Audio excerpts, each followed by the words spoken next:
Meatloaf, su nombre es Michael Lee Adai. Sí, se cambió legalmente el nombre. En un momento dado de su vida se cambió legalmente el nombre a Meatloaf. Y yo, a ver, yo soy fan de Meatloaf desde Bat Out of Hell. Me parece un cantante absolutamente enorme. Eh, Me parece que su encuentro con el compositor, que ahora te digo quién es, ah, ay, sí, porque no puede ser que no me acuerde, James Steinman, por favor, bueno. Su encuentro con James Steinman es uno de los mejores encuentros de la historia del rock, junto con el de Elton John y Bernie Taupin. Y desde Bat Out of Hell yo soy fan de Meatloaf. Mi hija mayor se vuelve fan de Meatloaf.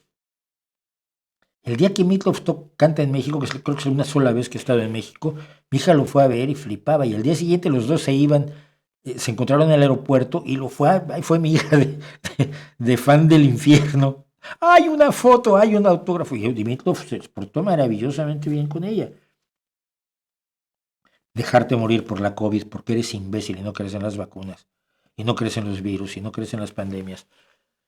¡Oh, cómo me cabreaste! ¿Cómo me cabreaste, Meatloaf? Puede ser tonto.